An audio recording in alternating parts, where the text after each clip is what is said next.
So, welcome back. We're very happy that the next person actually comes all the way from Madrid to us.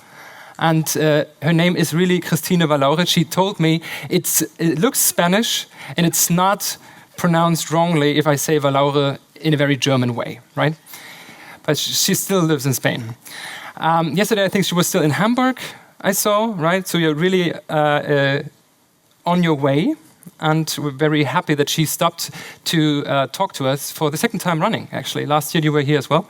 And Christina is what you get if you let a product designer run wild with digital products, I guess, and then actually explain it to people, which she does on her design platform, Moonlearning. And very, very happy to have you here. What you're going to talk about is all the rage, I guess, how to use AI to actually create products that help your business. And as I'm a complete novice when it comes to those kind of things because my job is speaking, and as yet, ChatGPT is not doing that so well, I've been told at least, because I don't want to try it out because I don't want to find out that it's very easy to replace me. I'm very happy that Christine is here and will take up the slot after lunch because we couldn't think of anyone else who's as hands-on as she is to prevent us from falling asleep. So, have a good time. Christina.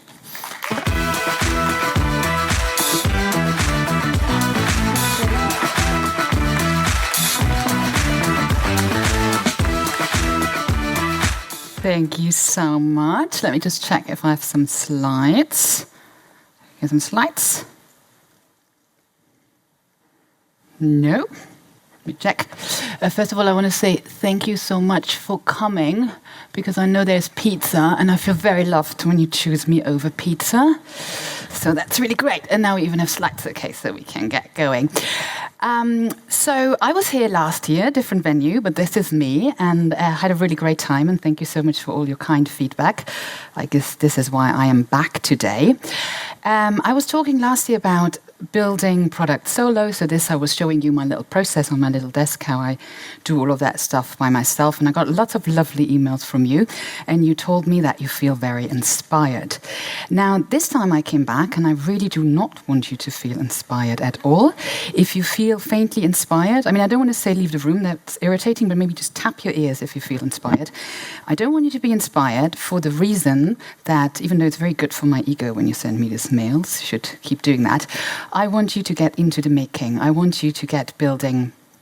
I want us to use the things, and I want us to build actual products. Now, you might be thinking, oh my God, is this another AI talk? Is she going to tell us how we can just use AI, build stuff, become rich overnight? And does she not even notice how sick and tired and bored we are of AI talks? But you're completely mistaken. I have not the slightest idea how you become rich overnight. There's lots of people online that can tell you, and I'm really sorry, it is an AI talk, but I'm also feeling embarrassed about it myself. But it will be a full 35 minutes of AI. I'll be mentioning lots of tools and things, and I made, you don't have to take notes, I made this little QR code, there's a little page that you get with all the tools and all the things and tutorials and files that I'll be showing. So why should you be listening to me? I run an online learning platform that's called Moonlearning. So this is my platform, and in the platform, it started originally for designers, but it became very much lately AI building. And I'm very, very excited about showing people how to actually build and how to actually make stuff. So this is where I run my courses, and usually my day looked like this. I did some UI design. I did some HTML and CSS, and then I put that into courses and videos, or I went into companies and trained their teams. And I think maybe a year and a half ago, I was like, I'm just going to add some AI to that process. That surely is going to free some of my time. And then actually this happened, and my life looked like I live inside a Daft Punk song. And everything was just overwhelming, and it solved a few things, but it became just overwhelming and too much, and my feed was full of it. And at some point, I decided that the only thing that will help me is to get all the noise out and to focus on the making it better and using it to elevate our work. And this is what I'd like to share with you. So AI, it's like this door suddenly opened, like the last year especially, it's like this universe opened up to all of us, full of opportunities, and all you need to do is just step on it and just make it your own. Now, who usually shows up when there is a landscape full of opportunity and ruins it for you? Maybe you have an idea. Think. No, and someone said Elon Musk the last time. It's very close. Anxiety. And anxiety comes in all forms and shapes. I really enjoyed, I think Judith is here, really, really enjoyed her talk about it. It was very fun. It was very full. People were sitting on the stairs. It was about procrastination, and I can fully agree. And usually it comes in all forms and shapes, like I'm too old, I'm too young, I'm not techie enough, this is too much. And the thing that anxiety does, in whatever form it comes, it doesn't stay over there on the horizon. It comes right in front of your face, and it stays there, and then you fight it, and you're like, I can't see the horizon of possibilities, and it comes back, and you're like, I want to see the horizon, and there you sit there struggling. And I noticed that the only thing that helps me is to understand what's going on to fight that. And I also know that always when I say that, there's usually a few people in the room that go, I don't know what you're talking about. When I see AI, I just see possibilities and I just get building it. It's amazing. The thing is, I haven't made up my mind about you yet, whether I think you're really great and I just want to hang out with you all day, or whether I think you're psychopaths without feelings. So why I figured that out, that talk just isn't for you. This talk, if you woke up in the morning and you were like, oh, what am I going to doom scroll today? Am I going to go for war, climate change, or AI eating my job? Then this talk is for you, and I hope I can give you a silver lining, where to get started and how to see this in a positive light. I'm only responsible for the I part. The other part, I'm not Jesus. I can't deal with that. So what we're going to do is I want us to understand what's going on. I wanted to take it away from the fear, away from the hype, and I wanted to get a realistic overview, what's actually happening, the current AI landscape. I want us to see the tools that we can start using after this talk today, the reasons to start, and maybe some reasons why you really don't want to use certain things. Let's start with the reasons to start. Now, usually the reason why people start is like, oh, it's going to kill me, my job, and this is going to just going to be very bad. And obviously, as a designer, I also worried about that. And again, it helps me to look at the actual numbers when this person here comes back. So if you look at, this is the numbers from the World Economic Forum. This is the report from December 2025 about the development of jobs. And what they actually saw is not only AI, it's just in general, it's 170 million jobs being created, 92 million being destroyed, a lot because of AI. But that still leaves us with a surplus of 78 million. So pretty good news. The thing, though, is the way in which it's changing. That's very important to all of us. So currently the job market looks a bit like this. So we have these deeply human jobs. So you have to be present. If you're a nurse, if you're a teacher, if you're a therapist, if you're an electrician, you have to be there in person. And then we have the deep skills, a lot of it deep tech skills. But most of us currently actually operate in that middle, like most of society is in that middle. And what AI does is like Hulk comes and squeezes a Coke can and it splashes out at both ends. So what you get is actually that you're having the squeeze and distribution is new. So let me explain you why that happens if I am going to use my job as a designer as an example. So if you take this as the general job ladder as a designer, then what happens, and that happens in most areas, is that AI eats like the jobs from the bottom up, right? So if you're the whole junior designer, the whole people that just like help prepare things, that is actually not needed, and that's what we see in lots of redundancies, a lot of encoding as well. But this middle bit, this expertise that you have here, that's actually where most of you as freelancers are in that room. That's actually currently staying. And what happens is that we put something on top. And usually when we put that on top, people go again, oh my God, I have to know how to code, and I can't do this. And at the end, we'll come back to it, and you will see it's not about coding at all. What you need is your core skills. So it's the core knowledge that you all have in that room, and we're going to add AI literacy. And I'm going to use this metaphor of our core and about the hat, this AI hat that we're putting. And that hat needs somewhere to sit. That hat doesn't live on its own. So you need to move, but you need to move with intention. You need a skill underneath to point the AI at. You need to be adaptable, which I assume you are in this room, you're interested, and you need this AI literacy, which is what we're going to add. You need to be willing to tinker. You need to fall in love with this. The thing is, I come to teams when I train them and they go, oh, we don't like AI. Just tell us how it works so we don't fall behind. But we actually don't really like it, and it doesn't work like this.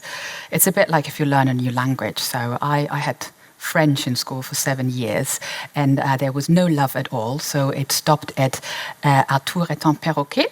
and it's going to stay right there. And there's a huge difference for my friends that went on an exchange, that made friends, that best idea is obviously to really fall in love. This is when you learn it. And it's the same with using these tools. Also, relax. It's all just happening. You're right in time. You're not late. Let's get the realistic overview. So what we're going to do, realistic overview sounds very scary, sounds like a lot of theory. And we're going to check Toby AI. Actually, we're going to check Chris AI here, the AI universe. What's that going to look like? So the AI universe, usually people go, when I say AI, it's either ChatGPT or they think there's someone in Palo Alto freezing their brain, and there's a lot of stuff going on in between. So before we use it, we need to understand what we're using. So this is the current landscape, and a lot of this machine learning, deep learning, that's been around for a long time. But it feels very fast and very current because of this last part, the foundation models. And this is what we're all using. So the stuff that we mostly use is the generative models. So that's language models like GPT, Claude, image generation, video. By the way, all this list, the sad thing is that only Flux is actually a very powerful German model. The rest is a lot of them American.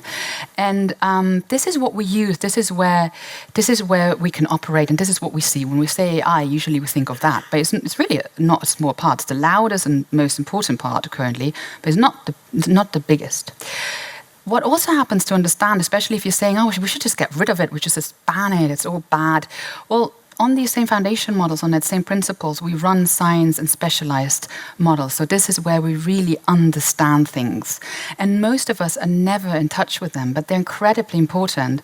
So, I mean, maybe put up your hand if you've heard of ChatGPT. We'd assume everyone. Keep your hand up if you've heard of AlphaFold. A few, but it's probably 7 people. So AlphaFold, this is a protein, there's a model where you understand proteins and protein folding, and the team with them, they won a Nobel Prize in 2024. This is going to change our lives. Disease cures majorly, but we don't really look at these things when we say AI. So if you want to take it like this, we have the theater where we're all operating the whole day and in our whole social media feeds. But the progress, we're giving very little thought. And that's actually the very good news. If you want good news, then look at these models. They're very, very powerful. The things we use, though, and what we're going to do today are these models, the generative models. This is the hats we can use and we can put on. So let's look at those hats. The thing that happens is first we need to understand models before we use it, because any tool that you have, if you want to get rid of the overwhelm, you need to understand what they run on. And they all run on models. That's the only thing. If there's a new tool next week, it runs on a model. There's no new development. So what are models? Models are beautiful. Models, I'm so glad you got that joke. Models are beautiful, models are powerful, they're way more complex than you think. And sometimes you gotta change models, right? He always knew.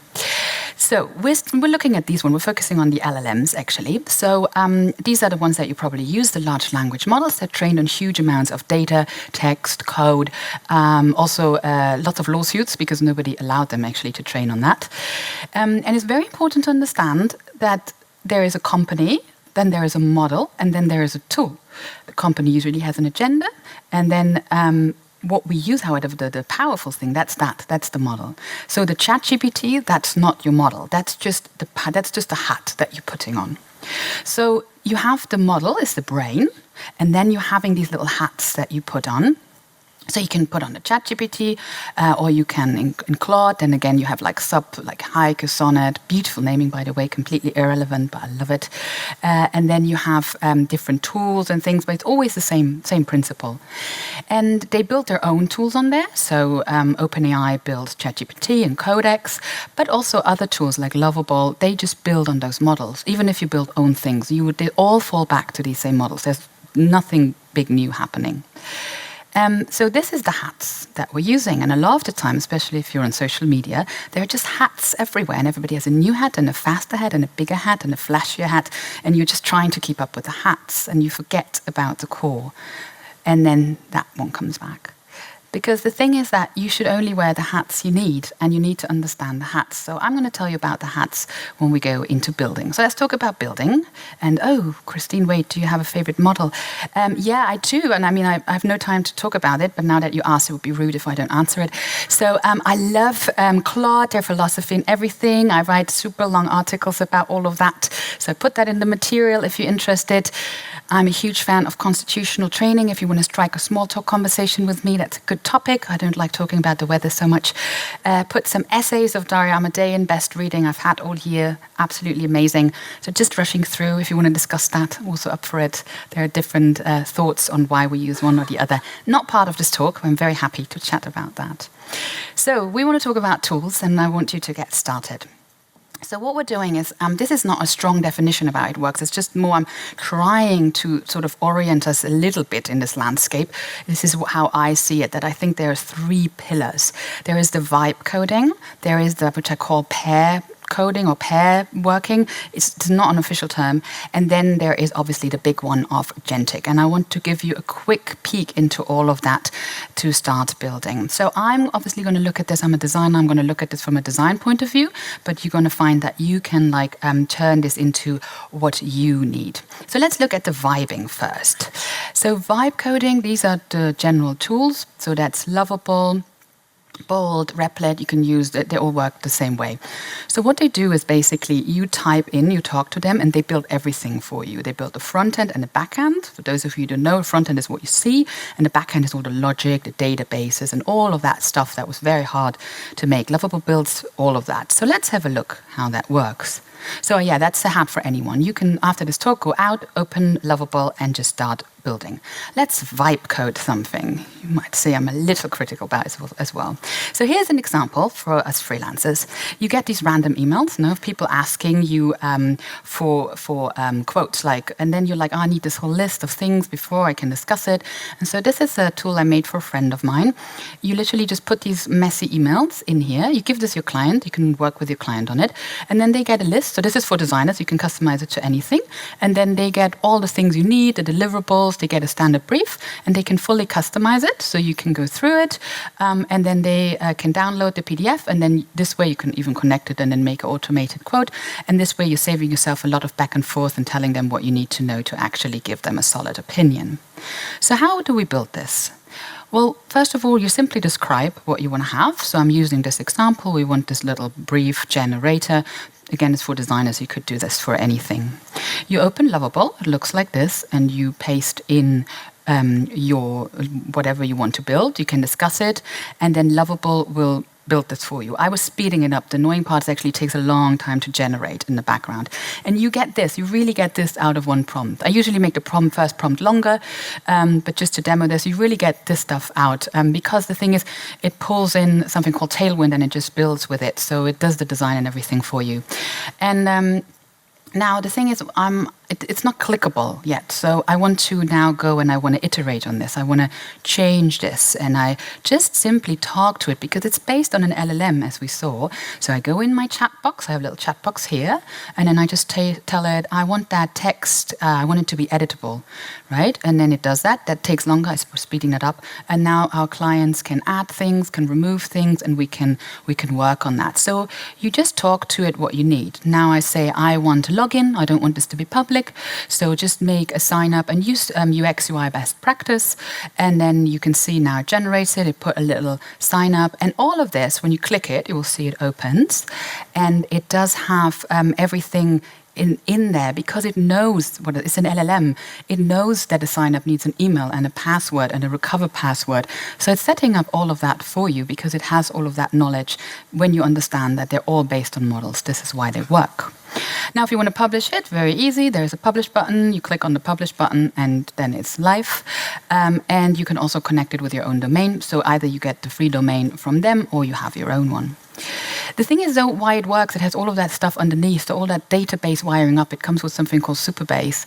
Most of the time, you don't even see it, but you can click on it, and then you see your database and everything, but you don't have to wire that up. It also has connectors with all the most popular, there's way more than this, most popular apps. So you can use APIs, which was always for me as a designer a nightmare to wire that up. So it has that all. You just say, hey, I want to use 11 labs, and then it will run you through and it will help you.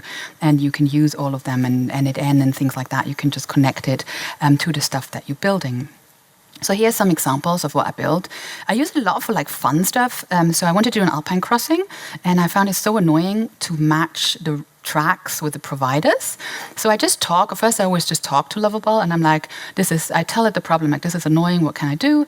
And then it says, oh, we should use Perplexity to get in the real data of well-rated providers and tracks, and then we match them. And so I was building that with Lovable. This took me about 3 hours maybe to build that. And then you just get this out, and then I just talk to it how I wanted to have this. All of these are online, by the way, for you to use in the material. Here's another one. So I do a lot of back office stuff as well with it. So in-house tools. So I wanted a finance tracker actually, where I have all my finances, but I can change private and public. This is dummy data. This isn't my finances. Sorry, I'm not giving you a peek. You can also try that out. It's also in the thing you can use it and iterate on it. So this is like I didn't want it to give my data. I don't want it to know who I am or my credit card details. So all you do is you just copy and paste the bank statement from your bank without any personal information. So there's no private information, and it just looks at the spending, and then it categorizes it automatically for me. Also, because I am from the south of Germany, I put a little opportunity for savings button in there, so I can put a little saving potential in there for everything, which I love. The rest of my family wasn't so keen on that feature, but it's really great. So I do a lot of that sort of back office stuff, help us. But the thing you need to know, especially if you work in design, when I started working, I was so frustrated because I wanted to control the design, and you can't control the design. It's generative. It generates everything for you. You can tweak it, but if you're a designer, you're going to be like... So this is the same prompt, and this is the different outcome. So use it. You have to really flip that in your head. You have to use a little bit. You have to just, what it gives you, you have to just go with it. And it's just like, if it works, it's like, okay, but it's a very different way of working. And I think it's also for very, very different things. So I think it's great for fun projects and prototypes to get started building with AI, pitch ideas, to learn what's possible. I think it's really, really great, very powerful. If you pair with a programmer, that's also, if you have a developer in your team, that's also, I've seen people building quite good stuff with it then. This one is, I'm not sure if Mark Clemens made it to the talk. He's probably one of the organizers. He's probably very busy. We highly disagree, so I put in the slide for him. You are not going to build Salesforce with Lovable, even though people think they can. And you're not Rothko because you can draw a little bit of red paint on a canvas. So I feel very strongly about that these tools are amazing, but there's more to product building. So if you want to build something complex, if you're handling sensitive data, if you want to ship to users and you don't have that background, then maybe it's not right, but it's a really good place to get started and to get tinkering. So use it and understand what to use it for. If you want to build in-house tools for your clients, I recommend checking out Vibey. It's the same thing. It looks exactly the same. But what Vibey does is they wire it up in a secure environment for you, and then you can use their Slack, their Google Drive, all of these things, and you can build really amazing in-house tools in a safe environment. So it's also in the material. That is, I think, a really good solution to deal with that problem. AI pairing, so I'm going to go really quickly into that. This is actually, if you're a developer, you'll be very familiar with it. Designers start using it a lot heavily. And anyone who says, I'd like to go a step further, I'd always wanted to learn a little bit about code, I recommend looking into those. So it's Cursor, Windsurf, Copilot. These days, I'd say go into Claude Code right away. I'm going to demo Cursor quickly because later we look at Claude. So Cursor is the code editor, and this was something where a designer would before not have jumped in. But it's really great because you just, again, they all run on LLMs. It's all the same principle. You talk to it, it generates the code. So it does a bit the same than Lovable, but just you do more of the product work. You're closer to the actual process. So I personally really like it. You learn a lot about code, especially if you just want to start with HTML and CSS. You start understanding the structure. So if you want to go more into building products, even if you're not the end engineer, I think it helps because you learn and you're not building in this black box. So if you're interested in learning and building real products, I highly recommend jumping into that. But again, it's like if you handle sensitive data and you've never handled code, then just be mindful about these things. Think this is like an intern that's working with you. So would you ship it unless someone looks at it? Now we're looking at my favorite one, which is the agentic part, and this is also the part that most of you will be seeing online. So what is agentic AI? Well, agentic AI, basically, that's AI that does the work for you. So you give it a goal, and it goes and figures out how to do these things. So it's basically our same model, our core, our hat, and the hat just got little hands now. Then it can touch into your folders, and it can jump into other files. Like I use it for Figma, and so it has these little hands that you can use. And the thing is, though, it can also run pretty wild. So you see it online getting feed, and I have to say, my little son was very appalled by this drawing. He was like, "You're not going to show them this drawing?" I think it's great. So I'm a little more careful with it, but you can do a lot of great stuff. So I'm going to give you a little example what we're building. So this is a little freelance. You're a freelancer and you want a little team. So you have Quinn, our lead, Jordan does my business, Jamie helps me write, is my voice, and then I have Alex, who is a designer. And so I use actually not even Claude Code for this, because I go, if you're a beginner, I love Claude Code and building proper agents, but you can do so much with Claude Code work.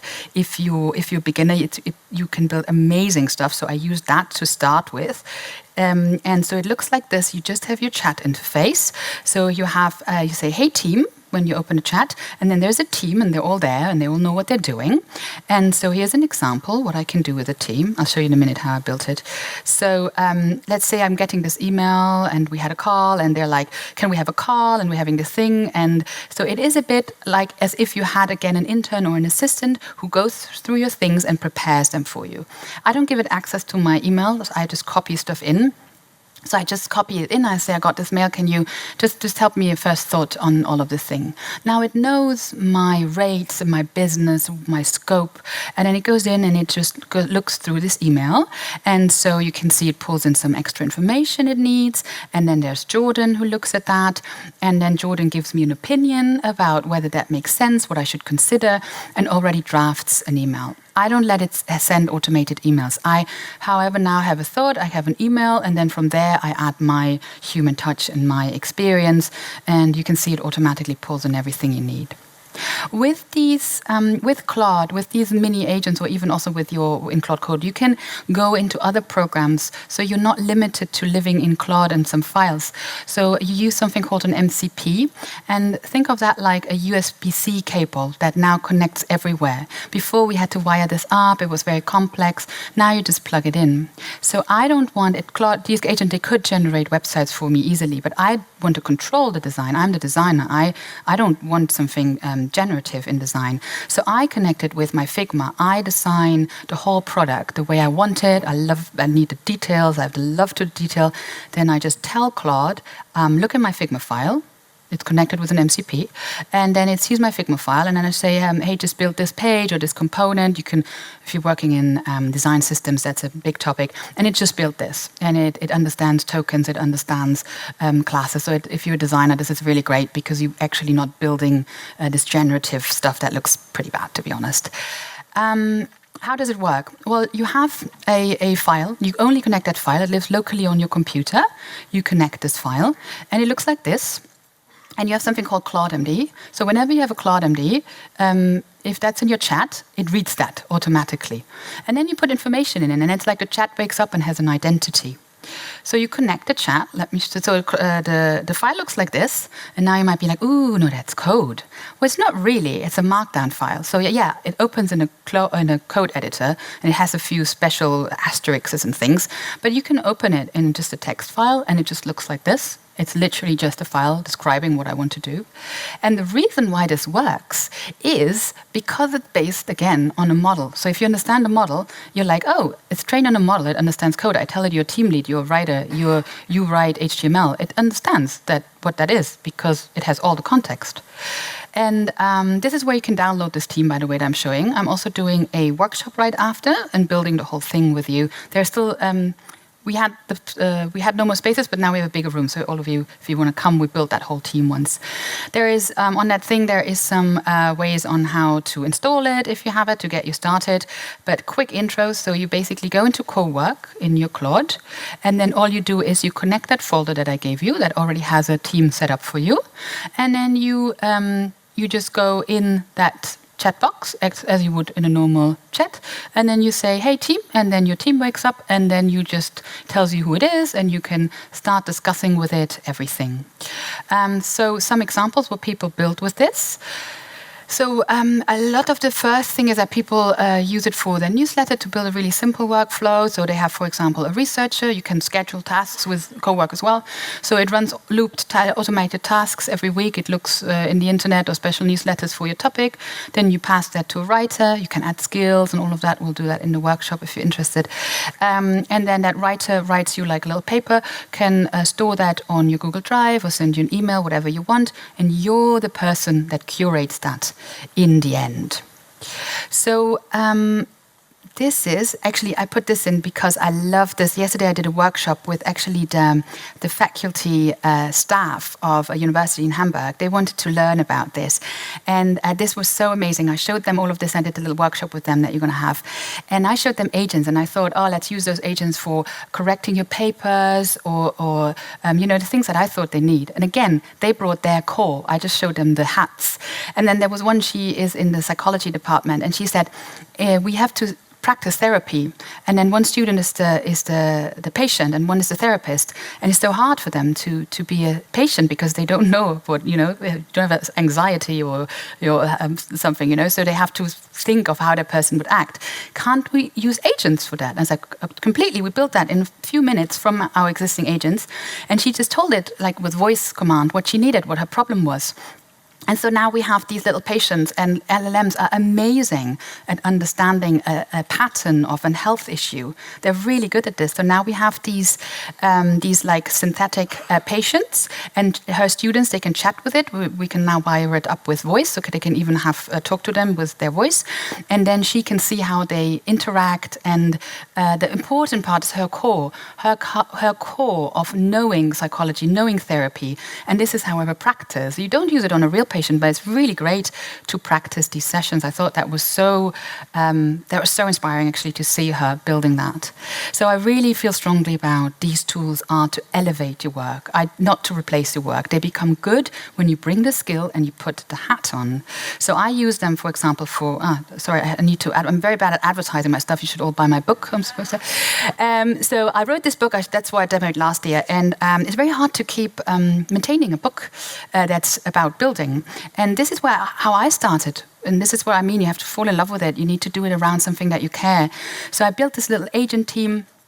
And I have these agents that then help me to research. Very important, Rachel here is my reader advocate. So she tells me that when I write something, a chapter, I tell her what's the feedback of the readers, and then she tells me what she thinks about that. And this has been really, really valuable. This like pushing back and having these voices. I write. This is my things. I put in the very first chapter that how I use this. I don't pretend that I'm not Hemingway. I'm not writing a novel. I show you how I use it, and I want to elevate what I can give you as one person. And what funny little anecdote what happened is people were very irritated why they all call these names. I like calling agents by names because then I talk more human with them, and then it becomes better products. And so the funny thing is I did it as a joke. I said, I need a chief editor. And I say, hey, you're Elke Heidenreich, because I really love her writing. And suddenly she gave me these really punchy answers. And so it's very fun when you use names. It doesn't copy people's work. It just uses people's attitude sometimes. It just makes your work a little more fun. So I'm working on a new book, by the way. So this is about working with agentic AI in a human way in this topic that I feel strongly about, elevating and not replacing what we're doing. I use it for Moonlearning. So this is like you can then extend, and then you go into Cloud Code, and then you build more complex things. You feed it data, but start with these small setups, and you will see this really, really compounds. So that's the workshop. If you want to come, it's right after the session. So right after the session, I'm going to lead you through working all of these things, and you're going to end up with a little team that you can take home. I give you all the material. I also run courses online. If you prefer doing that in your own time, that's all on Moonlearning, and then you can just do that at your own time. So why should you bother about all of this? Remember that one we had in the beginning, and I said, this on top, this new work, that's not about coding, that's about literacy, and this is you. So if you know these things, if you understand especially the agentic workflows, I think if we're in Germany and we're freelancing, a lot of the time we work with these medium-sized businesses, the Mittelstand, they're all having that change happening. They don't want some fancy consultancy coming in. They want you. They want you who knows their business, who's been working with them. So if you as a freelancer bring that knowledge to them and help them in that transition, that is really, really valuable. And you can actually really create good products. So it's not about just slop. You can really do great things with this work for companies that count.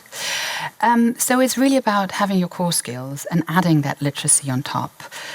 Also, this isn't a smooth pipeline. What you see online, when I post a video, it looks like everything works. I've cut out 20 minutes of stuff that fails all the time. They hallucinate, they break, you burn tokens. There isn't a smooth ride that you can learn. It's the Wild Wild West. You got to jump in and just tinker with it. So it really compounds, though. It really, really compounds when you start working with that easy setup, and then suddenly Claude Code makes more sense. So really be brave, jump in. This isn't for developers only. And also literacy, I'm just going to read the last sentence, that I think literacy is what helps you shape this in a sensible way instead of just living with it and dreading it, because you can really have an opinion. I have strong opinions as a designer on the table with the developers building these pipelines that because I need it sometimes differently than what they build. And tinker, enjoy it, fall in love with it, make it your own. So this horizon, it's here, it's happening, and that door just opened. But that door isn't open forever. This is a very short time span. It's like deck chairs in Mallorca. There is a very short moment where you can put your towels on them. So you've got to stand up and you've got to put your towel on it and claim your place and be part of this. And I think this is very important because the last season of Mad Men has more diversity than the current AI builder landscape. And I find that very worrying. The thing is, though, what I see is I think that the world is a digital world, and the people that shape it, we see that in the big companies, we're fully aware, but also in the small products, in the small transitions. That's the people that shape that reality and that decide how things are built and why they're built that way. And so what I see on that horizon currently is the same core wearing the same hat. There's nothing wrong with these people, but it's the same people I've seen the last 10 years. It's the people that already built the startup, that have the connection, that have the funding. They're doing the same thing for the same reasons. Again, nothing wrong with their reasons, but it's just not that one-dimensional. And I would very much like to, that's where my scare monster comes in big time. And I'd very much like to everyone to understand that it's not about coding. It's really about this literacy and bringing it to that horizon. I'd love to see all of your cores wearing the hats that you need. And I think that would be really, really amazing. I've seen great things happening, people that have like expertise in medicine and energy and like really bringing that and building stuff around it that are products that are actually needed. And when I see this happening, like that professor at the university yesterday, that's when I feel really inspired. So that's what I do. I teach about that stuff. I train teams. I write. So if you want to help me, then please just recommend me. I really love doing this, and I hope I can keep doing all of this. I'm very passionate about these subjects. And I hope I made it worth your while to scan their codes. And thank you so much for your attention. I really appreciate it.